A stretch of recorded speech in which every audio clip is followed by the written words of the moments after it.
Hello students, धारिता नामक chapter में मैंने आपको अभी संधारित्र की धारिता के बारे में सूत्र स्थापित कराया था, जबकि उस संधारित्र में, उस कैपेसिटर में पूरी तरह से परावैद्युत पदार्थ भरा हुआ हो।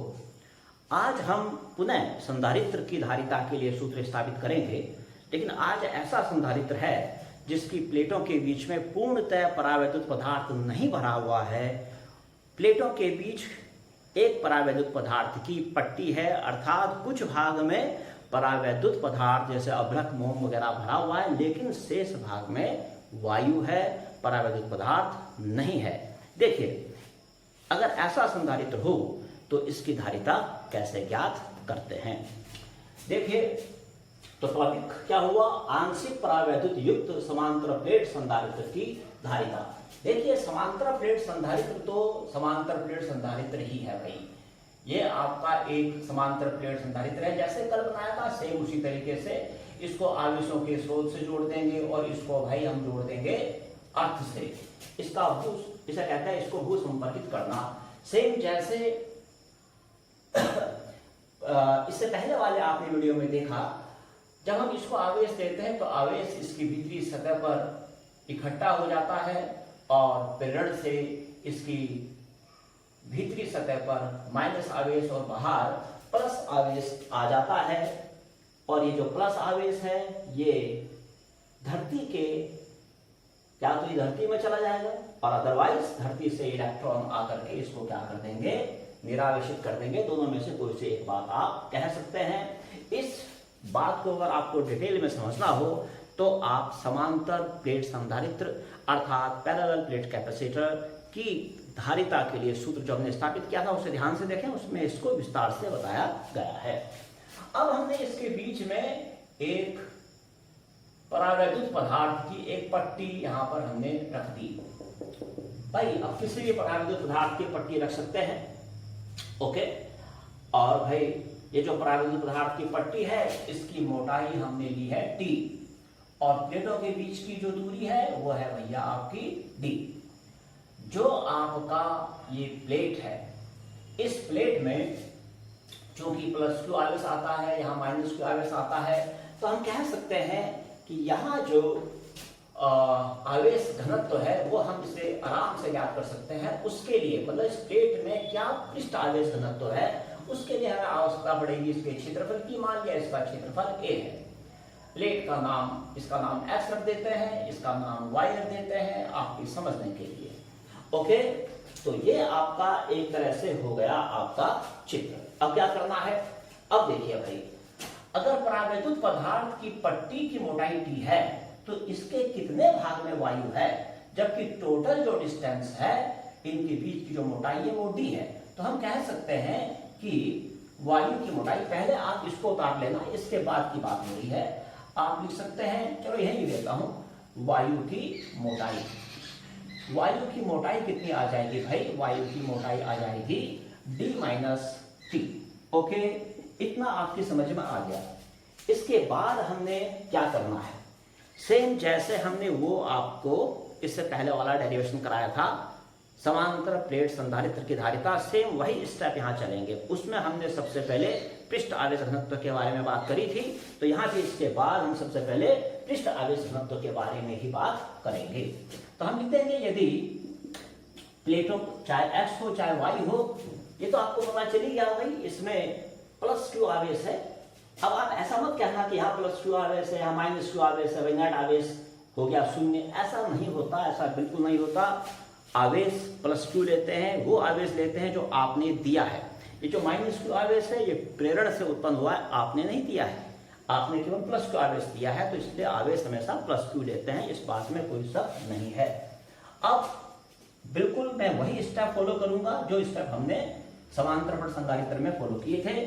तो हम सबसे पहले निकालेंगे प्लेटों पर पृष्ठ आवेश घनत्व। यदि प्लेटों का पृष्ठ आवेश घनत्व कितना हो? सिग्मा हो, तो सिग्मा इज इक्वल टू आप कह सकते हैं Q upon A। This is equation number 1। ये तो आप लेते ही हैं। अब भाई, अब हमने दूसरा काम क्या किया था, अब हमने ये देखना है कि यहाँ एक तो परावैद्युत पदार्थ की पट्टी है, एक आपका वायु है, तो इन दोनों में वैद्युत क्षेत्र की तीव्रता का मान अलग अलग होगा। क्यों होगा, ये आपको एक सिंपल से फॉर्मूले से आपको मालूम हो जाएगा। देखिए, निकाल लेते हैं। प्लेटों के बीच वायु में विद्युत क्षेत्र की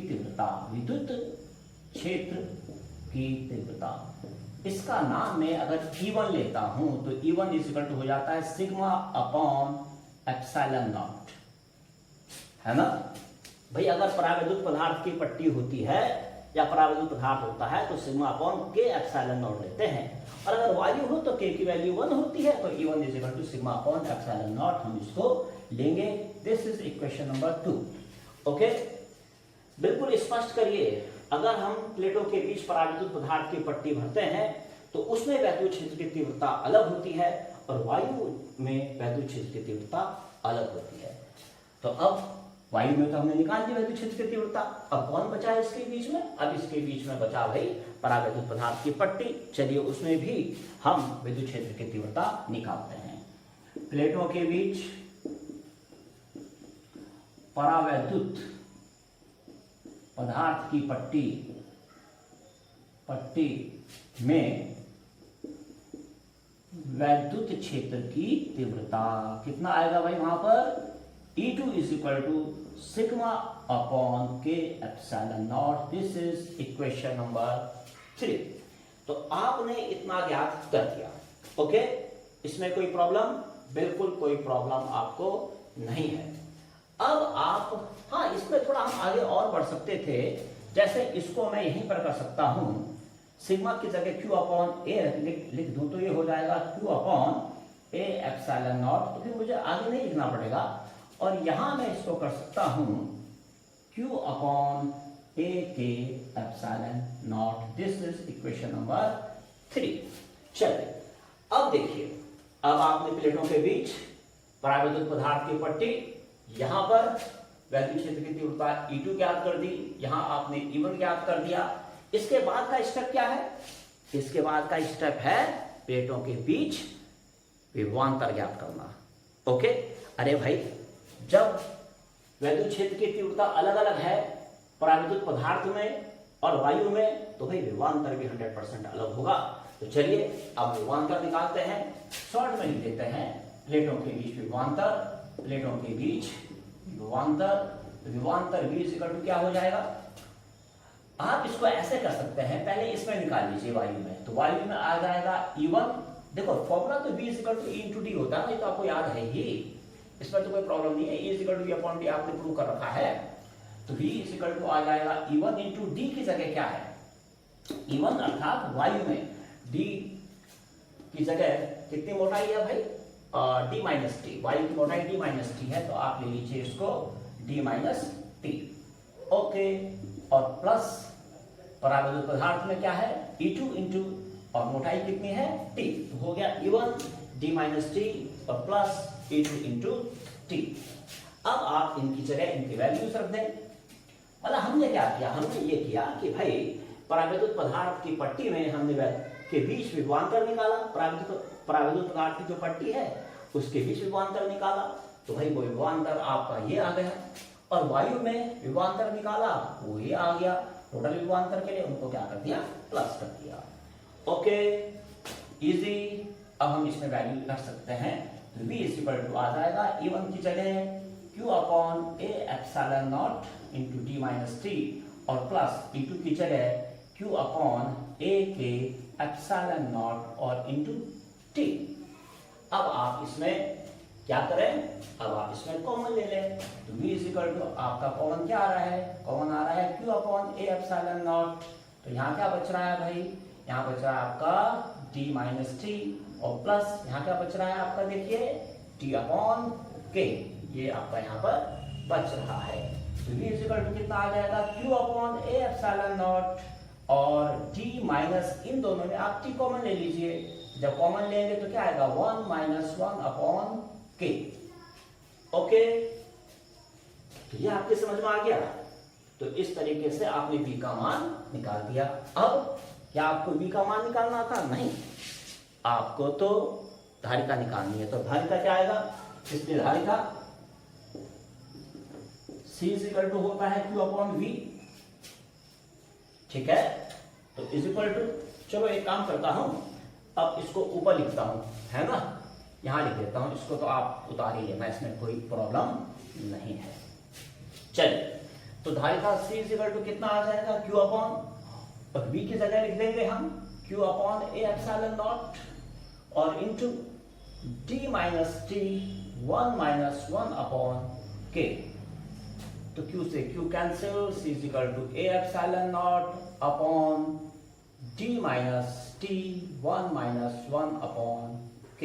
ये आपका एक ऐसे संधारित्र की धारिता आ जाएगी जिसके बीच में परावैद्युत पदार्थ की एक पट्टी रखी हुई है, कुछ भाग में परावैद्युत पदार्थ है। फिर भी अगर आपको इसे पूरी तरह से डिटेल में समझना है, इसके हर कंसेप्ट को समझना है, तो आपके लिए बहुत आसान है। आप केवल समांतर प्लेट संधारित्र की धारिता का जो डेरिवेशन मैंने कराया है उसको एक बार पुनः देख लीजिए, ओके? क्योंकि हर बार नहीं बताई जा सकती, उसमें टाइम लगता है, ओके? तो ये आपका क्लियर, बिल्कुल समझ में आ गया। वैसे तो है बिल्कुल इजी है, आपके समझ में इसमें ही बहुत अच्छी तरीके से आ गया होगा। अब हम इस पर आधारित कुछ न्यूमेरिकल्स करते हैं, आप इसको बता लीजिए।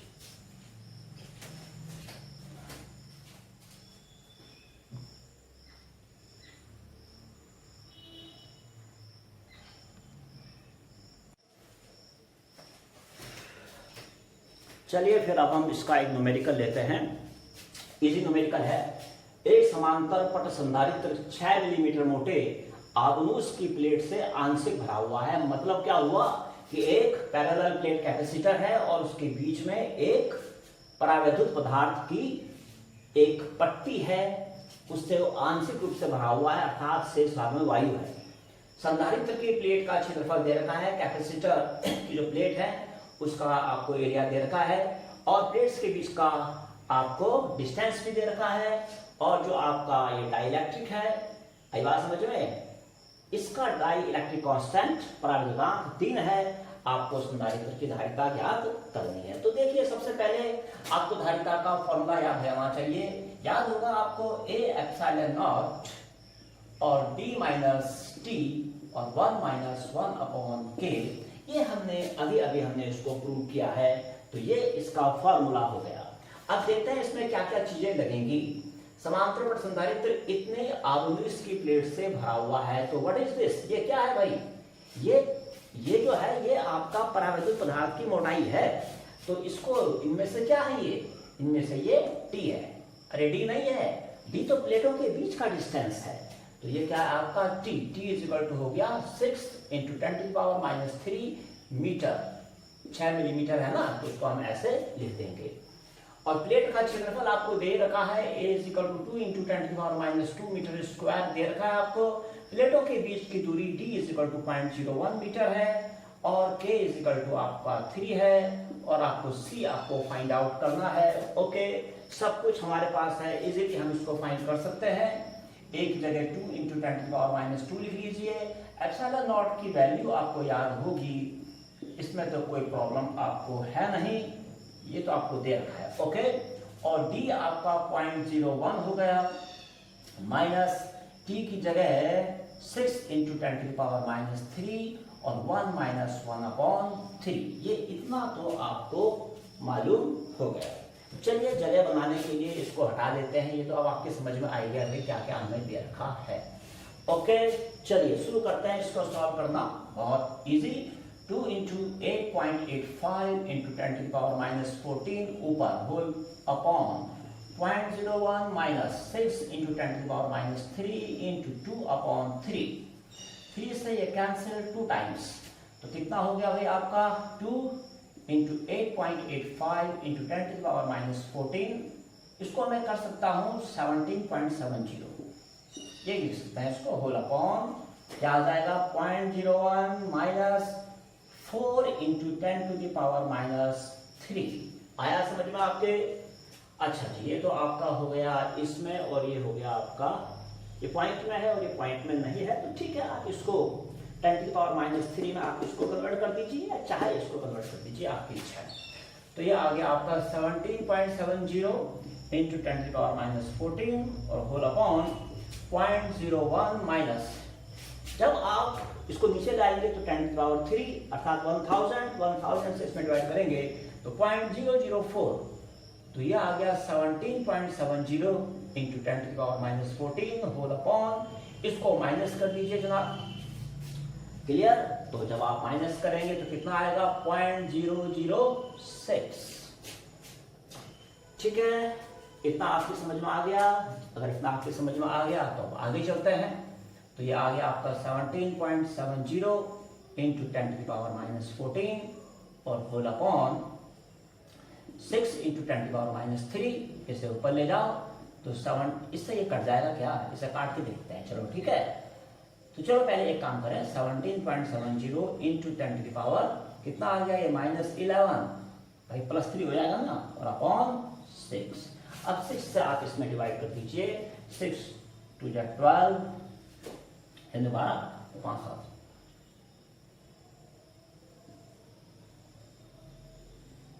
लो इंटू 10⁻11, इट मीन्स ये आपका आ गया भाई C था, ये आपका क्या है, इसकी कैपेसिटी है, ये आपका कैपेसिटेंस है इसका, ओके।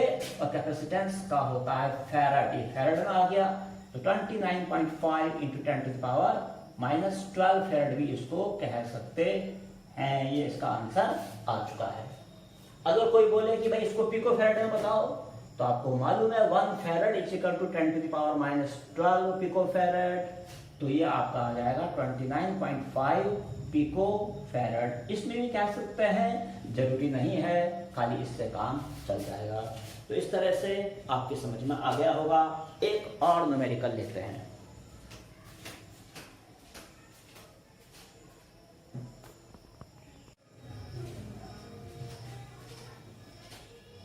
हेलो स्टूडेंट्स, एक और न्यूमेरिकल लेते हैं फटाफट। देखिए, एक वायु समांतर प्लेट संधारित्र की धारिता 2 माइक्रोफैरड है, अर्थात जब संधारित्र के बीच में वायु भरा हुआ है तब उसकी धारिता 2 माइक्रोफैरड है। तो इसको हम C नॉट मान लेते हैं। C नॉट यह आपका 2 माइक्रोफैरड है। वैसे C नॉट होता क्या है, A epsilon naught upon D। Equation number 1, C not की वैल्यू कितनी है यहाँ पर 2 माइक्रोफैरड है, ये हम अपने आप में ध्यान में रखेंगे। जब इसकी प्लेटों के बीच की दूरी को 3/4 मोटाई के पराविद्युतांक की प्लेट से भर देते हैं, अर्थात क्या हुआ, जैसे ये आपका एक संधारित्र है, आपने इसके बीच में एक पराविद्युत पदार्थ की पट्टी रख दी।